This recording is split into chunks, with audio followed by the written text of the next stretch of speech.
Coming up, with 2 games left in the Orlando Magic season, they are currently in the 7th seed, doomed to being in the play-in tournament again this year.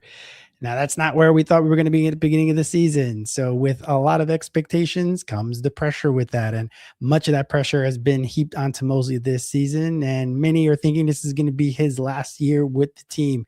If that's going to be the case, I have 5 possible candidates to replace him.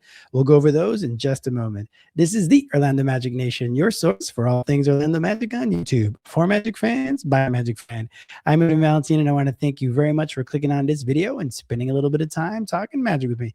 Got to do the normal YouTube things. So like, share, drop a comment below. And if you're one to do so, hit that subscribe so you don't miss out on any content that I produce.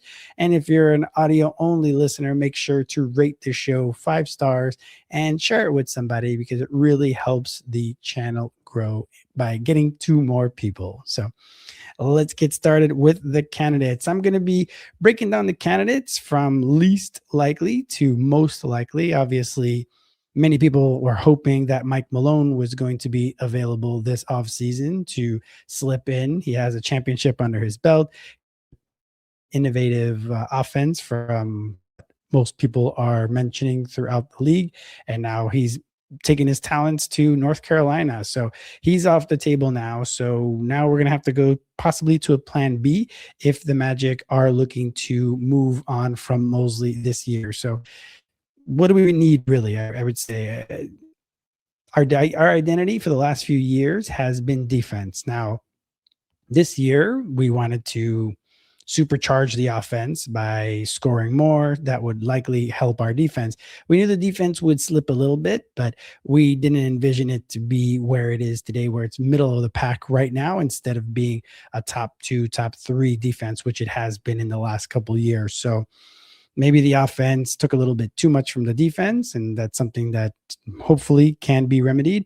But really, I would say we're going to need somebody to come in and really prod the guys to make sure that the energy is where it needs to be night after night, which is what had been the case for many years, right? So hopefully it's not a case of the guys getting paid, so now they're going to not put their all and their every ounce of energy into each one of these games. Let's hope that's not the case.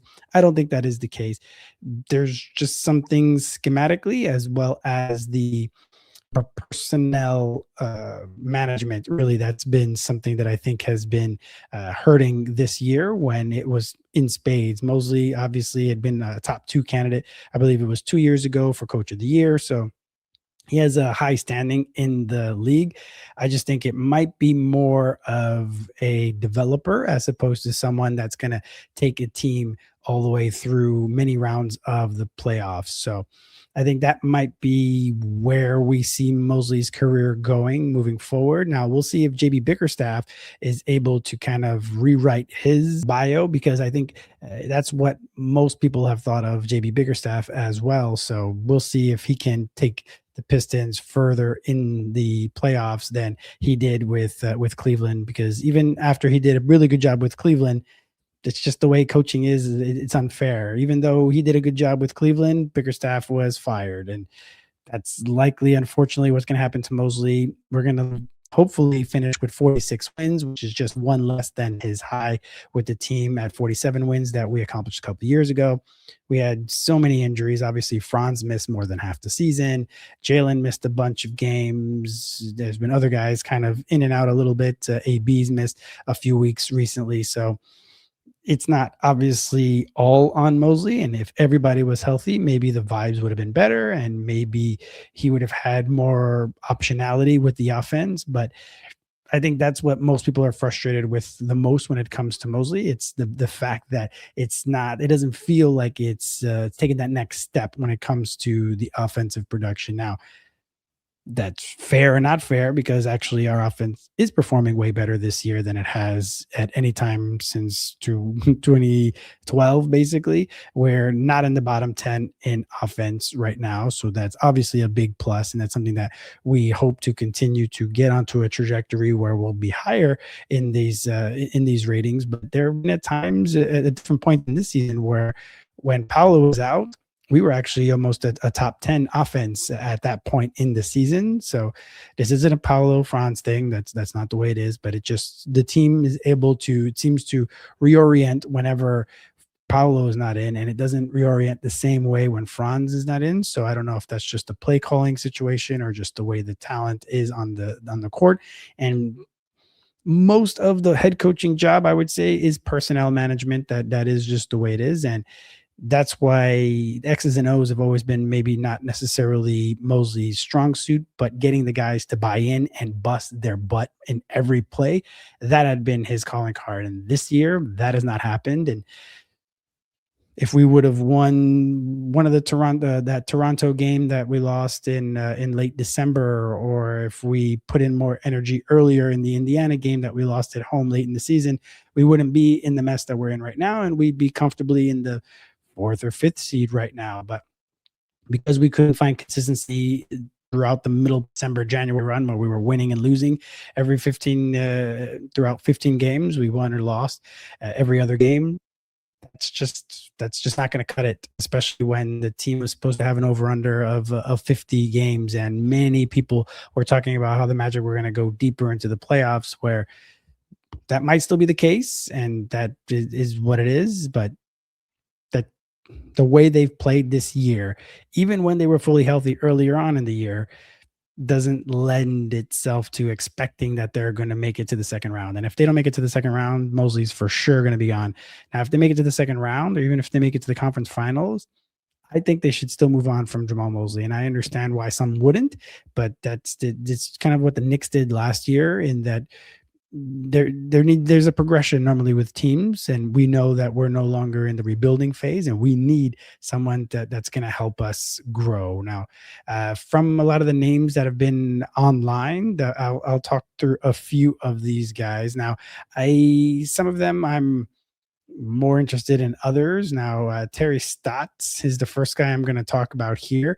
Now, he's a coach that has been around for a long time. He's in his late 60s, so he's been an assistant in Golden State the last couple of seasons. So he's not like a young hot coach or anything like that. I think at this point the Magic are going to go, or should go, with an experienced coach, because we don't need to have someone learning on the job right now. We need to be winning playoff series. We're going to get very expensive starting next year with high expectations. When the payroll gets up there and guys already start being, Franz is going to be in his 6th year, Paolo in his fifth year. You got to start winning at that point, because contracts run, timelines just progress as is, and it's just the regular maturation process within a team, and we need to start winning. So that's why I think we're going to go with an experienced coach. But I think he's a bit too experienced for my opinion, and I don't want to be ageist. Don't say that I don't want an old coach necessarily, but he's been around for so long that there's been a lot of different things that have happened over the course of the NBA trajectory. There's more pace and space. There's a lot of other things that he's still been a part of, especially with being the lead assistant for Golden State the last couple of years. But I think for me, if you look at his record, really, it's when you look at his defense, really, in his time with Portland. I'm going to focus on the Portland years, because the other 2 stints that you see there with Atlanta and Milwaukee, they were in the early 2000s. So I'm looking more at the last 9 years of his coaching. And with Portland, we saw he was very successful, 700 wins. So this is not someone that doesn't know how to coach. Obviously, he knows how to coach. 720 wins, 402 losses. Excuse me. That's why I was like, wow, 700 wins. That seems like a lot. That is not right. He has 720 games coached for the Trailblazers, 402 wins, 318 losses, so 558 winning percentage. In the playoffs, they played 62 games in the playoffs, and he had a 22-40 record there. Now, they weren't normally a higher seed, so it was kind of always scratching and clawing, and that's the good thing for a coach like Terry Stotts. He didn't have like a transformational, generational talent on his team. Obviously, he had Damian Lillard. He's had talent, so I'm not disparaging the talent that he's had on the team. Just he didn't have a Giannis. Like we're going to talk about some of these other coaches who had Giannis or KD on their teams. So that's going to be something that at least you can see that he did the most with the talent that he had. And I think the Magic have a lot of talent on the team right now. They just have to really put it together and as well as like polish it off really, because there's a lot of youth on the team still. We're still at the sixth youngest team in the league. So we still need that polishing while really building a cohesive group to move forward in our maturation process. Now, if you look at his, uh, for me, the concern would be the defense. Most of his in his 9 years, his team was 25th, 16th, 9th, 19th, 22nd, 6th, 16th, 27th, 29th on defense.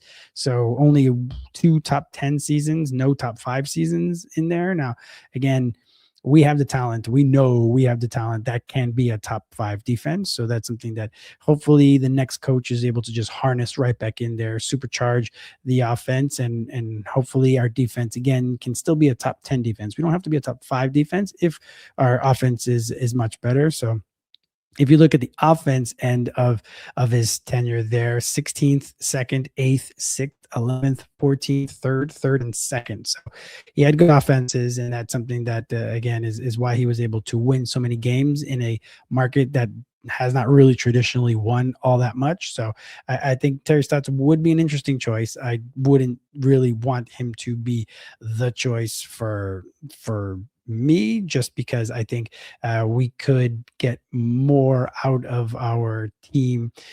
We don't have the same type of shooting that Portland had during that time, so we might, if Desmond is able to stay healthy again all next season, and if we have Franz and Paolo available, or at least Franz available more throughout the season, then Bane doesn't have to be so on ball, and he could just be a sniper from the outside. Then maybe we have that 3-point shooter, but there's still some limitations with the team that hopefully we continue to develop, and next year we get even better when it comes to our 3-point shooting. Now, the next coach that's out there now is Tom Thibodeau. Now, again, another older coach. He's in his late 60s as well, so that's something that again, mixing with the NBA players now in there. Obviously we got guys, AB's what, 21, 22 years old. So to really like coalesce with the team and be kind of a whole cohesive unit all the way from the top all the way down.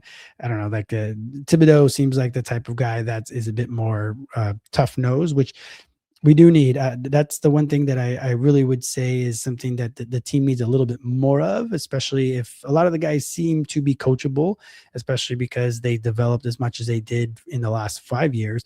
But we need somebody to really tighten the screws a little bit more, and again, try to get the most out of our guys and get the energy level back up. And that's something that Tom Thibodeau, that's what he does. Like, he doesn't play his bench most of the time because he's really trying to wring every ounce of what he can from the starter. So in that way, that is a positive. But then there's obviously the notion that all the guys on his teams end up falling apart, and our guys haven't been really healthy the last couple of years. Now, Wendell has been healthy the last 2 seasons for the most part. This season, especially, this is the most games that Desmond has played. Franz is the least amount Franz has played. Paolo has played over 65 games in 3 out of his 4 seasons. So, our guys are a little hit or miss. Jalen, it is what it is there as well. So it's a little hit or miss when it comes to our health. So to have a guy that has been known to just ride his starters and not play a diverse group of people off of the bench, that might not be the best calling card for him, especially with the health that we have. And now maybe with what's happened to him recently, again, losing his job with the Knicks, that maybe he might be that guy, and he might end up changing. But normally when you're late 60s like that, you don't really start to change. So that is kind of that. Now, if we look, like he's won pretty much everywhere he's gone as well. But if you if you notice in much of these, other than Terry Stotts, 5 years seems to be the max for coaching. So Mosley's in his fifth year now, so it doesn't, it stands to reason that there's kind of a 5 year itch that if you're not winning in that 5 years, then you got to go. Even if you've won, unfortunately, it looks like if you're not winning again, then you got to go, which kind of stinks for a coach. But again, this is the job that they've chosen. So there's a 60 win season here, a bunch of 50 game winning seasons for the teams that Thibodeau has coached. They've gone to the playoffs. They've gone to conference final. So he has some coaching experience, obviously, and it's been really good. Coach of the year in 2010, 2011, a bunch of coaches of the month, and coach of the year again in 2021. So coach of the year, two-time coach of the year is, you're not gonna, it's not gonna stink necessarily to have a guy come in and really try to get the best out of his teams. And you see that's normally that was his first year in Chicago that he won the award, and his first year in New York. So he had a weird Minnesota stint in there where his normal calling card of having tough defenses was not there in Minnesota. So if you look at the 5 years in Chicago, first in defense, sixth, second, and 11th on defense. In Minnesota, though, in those 3 years, 27th, 25th, 24th on defense. And then again, with the Knicks, he was able to get them to be gritty again, 4th, 11th, 19th, 9th, and 13th on defense. So we can see that he has, in a lot of ways, it's more predicated on the defensive end or the details of the defense. And I think that's what our guys really need to focus on. It's the details. Mosley mentions singles all the time, but it's not just about the singles. It's about the putting down the bunt and where to hit the ball, right? So if you got a runner on second and you want to get them over to third, you're hitting the ball to the first base side, right? There's all these little details that we're not doing. And it's something as small as just Paolo dribbling and letting the ball go to the other team. Like, these are all small things that the coach doesn't necessarily have always the control over, but over the course of the season, just harping on details and getting guys to focus on the details is really as what you're going to win. I would say that's why Boston is winning so much this year. It's because they have championship pedigree, but it's mostly because they focus on the details, and Mazzulla is a crazy person. So, but it's not just about defense with Thibs. He also can do offense. 12th, 5th, 23rd, 28th, 11th in his time in Chicago, but in Minnesota, 10th, 4th, 13th, and his time with the Knicks, 22nd, 23rd, 4th, 7th, 5th. So his last 3 years there, we see top 7 offense at the minimum. So that wouldn't be the worst there. But again, I think the concern with him is that he's going to wear out the guys and maybe be too much. And I don't know, there was a disagreement between Paolo and Mosley this year about adjustments. So I don't know if that's something that would necessarily happen with Thibs. Now, the next guy on the list that's been talked about on social media has been Billy Donovan. So Billy Donovan, longtime coach. He's won championships in college. He was meant to come coach the Magic back in 2007, but then he backed out at the last minute. So that might leave a bad taste in some people's mouths about him, but he's had okay time in the NBA, 11 total seasons, 532 winning percentage. He's a little under 500 in the playoffs, so not a lot of success, but a bit younger. He's in his 50s, I think, or early 60s. So he's a bit younger in that way. The only thing is I don't feel anything dynamic about him. I think that's the thing that for me is a bit surprising, that he's a name that's even connected to the Magic, just because if you look at his last few seasons, his 6 seasons, he's been in Chicago for 6 seasons. Mediocrity, playing tournament. Didn't even make the playoffs, really. He only made the playoffs in his second season with Chicago, and they lost 4-1 in that first round. So not really a up and coming kind of guy, or even a guy that has a real winning track record. Yeah, he won like the coaches awards, the coaches when they give themselves awards basically. So he's not a coach of the year. He's had obviously talents. For him, it's more of Westbrook, Giddy at this point. Like he hasn't had the most talent, so you got to give him that a bit, that he's able to get a good as much as he can from the talent that he has on the team. But maybe he's holding back the talent, to be honest, as well, right? So I don't know. For me, of these of the first three that I've talked about, Billy Donovan for me is the lowest of the three. I think I'd rather have Tom Thibodeau of the first three here. But for me, I think there's not much to talk about when it comes to Billy Donovan, just because it's mediocrity upon mediocrity upon mediocrity. Like in his 5 seasons with Oklahoma City, his defense has been 11th, 10th, 9th, 6th, 4th, and 7th, which is all good. But again, he had good talent on those teams. When he was with Chicago, 12th, 22nd, 5th. So you got to give him the credit for that one. 22nd, 19th, 23rd. Still not the defensive identity that we're looking for now. Who knows? Maybe the Magic aren't looking for a defensive identity anymore, and maybe they're looking to be more of an offensive team. But I don't think that that's going to be with the type of offensive talent we have on this team. I think we really should continue to strive to be more defense. If you're looking for a pie chart, you want to have maybe a more 60% defense and 40% offense. But that 40%, hopefully it's supercharged and you're doing a good job of being efficient with your half court offense and making sure that you're getting to the line and you're making sure you're doing all the stuff that we've done, because we know it can be successful. The team really was more 80-20 last year in the last 2 years. So if we can get to 60-40, I think defense to offense, then I think we really can win 50 plus games. And if you look at it, we had such a bad season when it comes to injuries, and we're still going to win likely 46 games. It's not really that bad. Like, it's disappointing, it's frustrating, but our identity, if we had a defensive identity as we have had in the last couple of seasons, I think we could have still won 50 games this season. To be fair to Donovan, let's do his offense as well. 2nd, 15th, 7th, 16th, 17th in Oklahoma City. So not really gangbusters.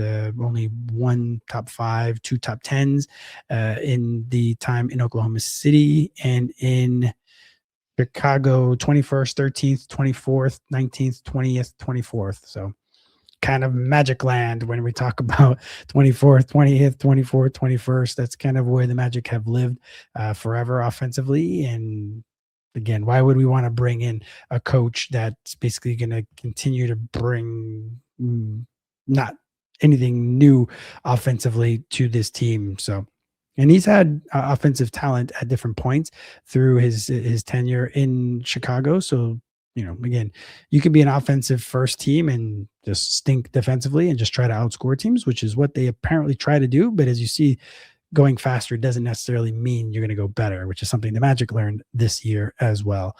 So if we go to, I would say the two more leading candidates for me, at least, this is Mike Budenholzer. So he's an NBA champion. So of the first 3 guys I talked about, none of them have been the champions. They haven't even been to the finals, I don't think. Nope, those guys hadn't even been to the finals as head coaches. So we have an NBA champion here. He's the only NBA champion of the 5. But as I mentioned before, he had a generational talent with Giannis Antetokounmpo. So that's one thing. But I think the good thing about him is also the 60-win season that he had in 2014, 2015 with the Hawks, because that was a collection of guys. It wasn't like one super duper star. I think Paolo or Franz can really be a super duper star, and that's something that hopefully with another season or 2 of seasoning, they're going to get better and they're going to get more efficient and be healthy enough and the team wins enough that they'll be able to get more publicity and more wind behind their sails, so that there's more conversation about that. But there wasn't that for Budenholzer in Atlanta in his second year with that team. So those Al Horford and Johnson, and they had good players. So I'm not saying they didn't have good players, but they didn't have like an uber star, and that's likely why in the end they lost to LeBron in the playoffs. But they still were able to get to 60 wins in that season and make it to the conference finals. So that's something that it's something that you can see that he can bring talent together, and he has enough of a system to really maximize what he can from guys.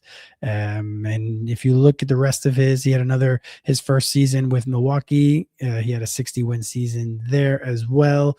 He won the NBA championship in the 2021 season, two-time coach of the year, bunch of Eastern Conference coach of the month, all of that. So he's definitely somebody that, if of the previous three I talked about, like for me, he'd be the one to go with, just because he has that championship experience. He's gone deep into the playoffs on multiple occasions. So that's the exciting bit about hopefully bringing in a voice that has the experience of having led teams deep into the playoffs, and they can now go to the players and be like, I know what it takes to get to the promised land. So follow me and I will get you there. So that is the big thing now with him.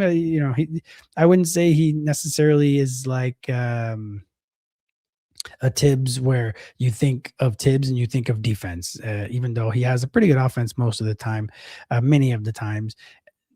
So Budenholzer, for me, it feels more like an offensive coach. But really, if you look at the stats here, he had in his time in Atlanta, 15th, 5th, 2nd, 4th, 24th for defense. I guess that's why he left after that 5th season.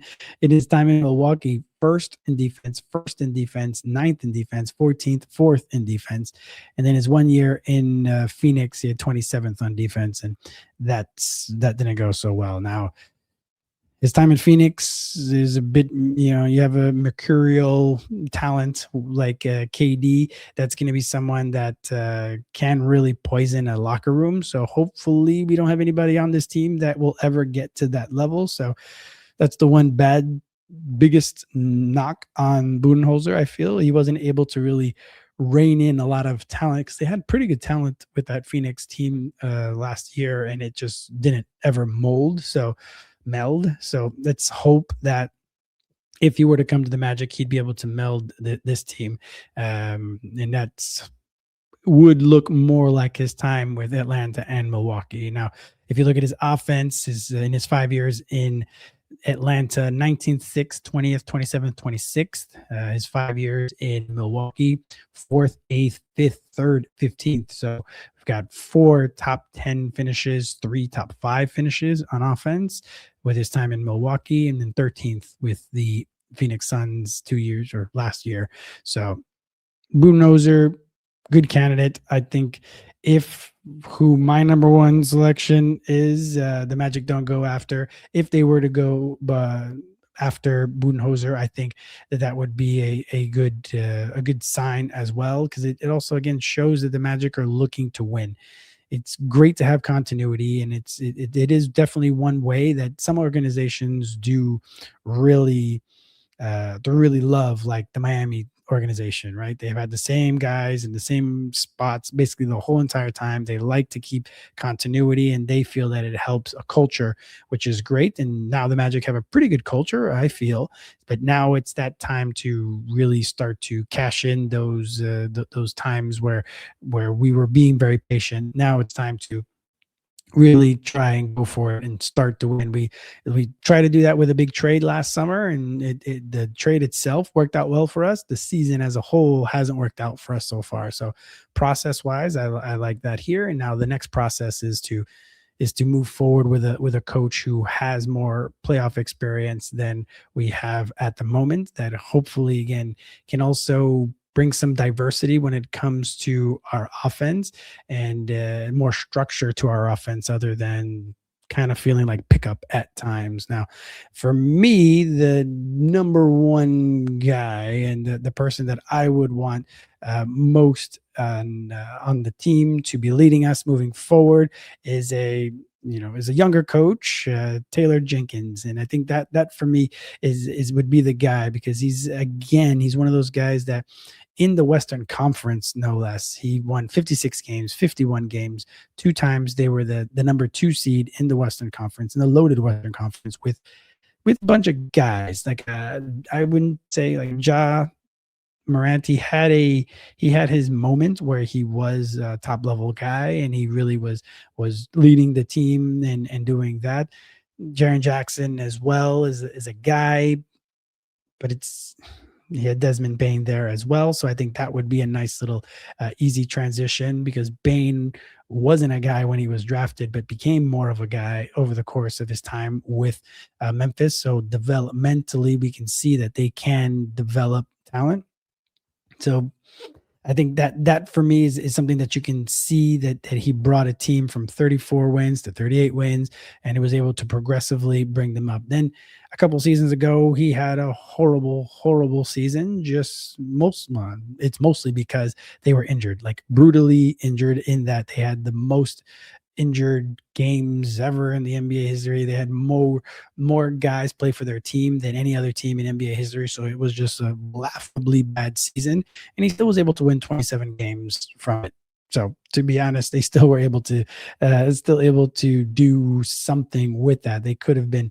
You can see the tanking teams this year have only won 21 games. So in the Western Conference, winning 27 games with all these guys out injured, to me shows what kind of coach he is.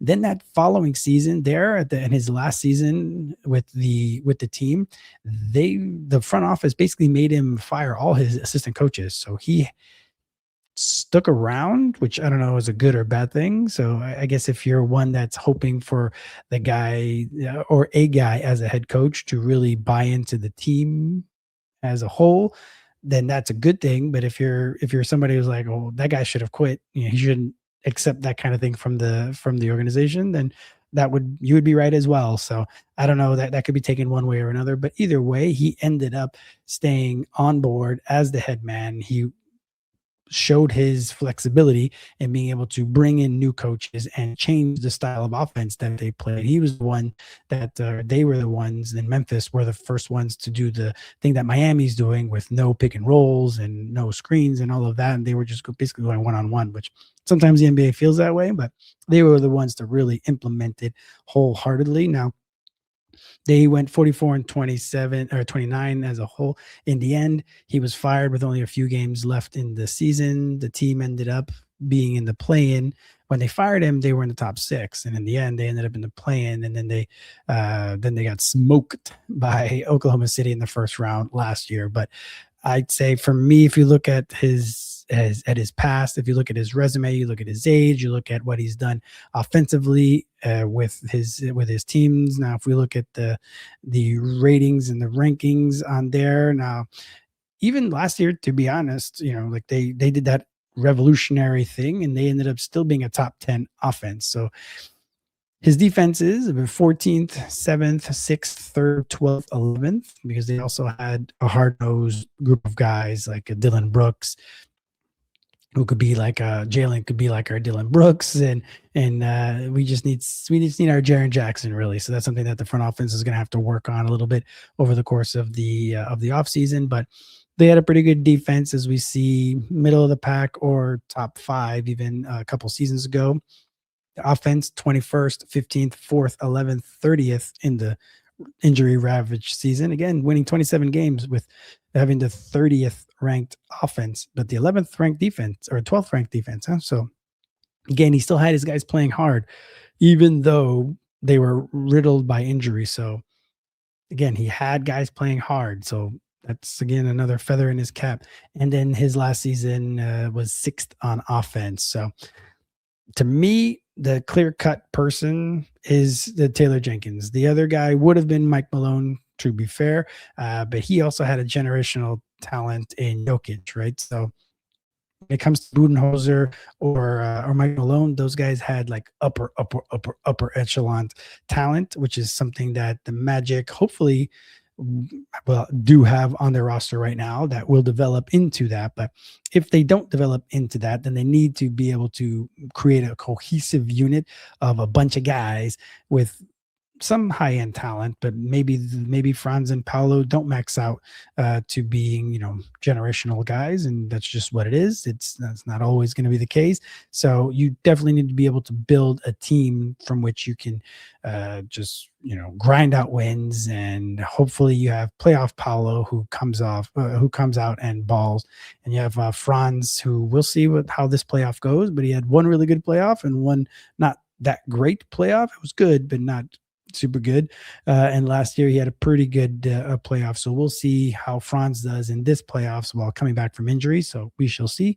We'll see if the rest of the youth on our team are able to start to develop and get more of those calluses for the playoffs. So that next year, when we have a coach that will bring in an offense that actually we will run an offense, because we can see that when we run ATOs after timeout plays, normally they're very successful. So if you run plays with these guys, I think they could follow the structure and actually play well. So I think that to me is something that we see always throughout the season. And I don't know, for me, that's not always the that's not always the hardest thing to fathom. If you just add some more structure and you're able to get energy and fight from your guys, you're going to win in the NBA. That's just kind of the way it is. The NBA, it's not too difficult. We see it every single year. We see it with like the team in Phoenix, how well they're playing this year. Portland as well. Whenever you have a team that may not have the talent that the rest of the other teams do, but they bust their ass, that's just going to win games. It's pretty much it. It's not always it's not really rocket science. So I think that to me, that would be the number one guy I would want on to be the next coach of the Orlando Magic, Taylor Jenkins. Bring him in, and he'll be able to continue the hard nosed culture that we have had so far, and he's going to be that guy that continues what has been built by Jamahl Mosley, because really Mosley's done a really good job in building that culture and starting us on this path to hopefully championship level. So now we have a guy. Now Taylor Jenkins really didn't have the most playoff experience and the most playoff success, so that would be a ding on him there. So I think he can grow into that with when he has more talent on his team. Even though the Memphis team was very talented, I'm not saying that, but being on in the Eastern Conference, even though it's going to be a bit difficult, was if we look at the future landscape of the Eastern Conference. But I still think that the Magic have enough talent that with a new voice, with someone who's continuing to help them develop offensively, be able to add a little more structure and continue to keep that dog in the guys, I think the Magic will be able to really thrive next year with any monicum of injury luck. I'm not saying that we need to be the way Minnesota had been for the most part, with guys with no one missing any time. Paolo missed 10 games. 10 games is fine as long as our three main guys, or four if we add Jalen now, because really Desmond's surpassed Jalen in our top three. And then if we're able to get 65 games out of our top three guys again, or next year, if we get Franz to get up to that level, and Jalen's able to get us 55 to 65 as well, with the energy and with making sure that our guys continue to develop, like Noah, like Tristan, that type of energy from a young coach, I think will really go a long way for the Magic to continue the maturation process. And hopefully Taylor Jenkins can continue to develop himself as a coach as well, to get us further into the playoffs than he's ever been as well. So you let me know who you think the next coach for the Orlando Magic should be. Should it be any one of these five guys? Do you got someone else? Drop that comment down below. As always, do the normal YouTube things, like, share. If you want to do so, hit that subscribe so you don't miss out on any content that I produce. And again, if you are an audio only listener, make sure to rate the show 5 stars and share it with somebody, because it really helps the show grow. So I want to thank you very much for clicking on this video or listening in and spending a little bit of time talking Magic League. I hope you're having a great day.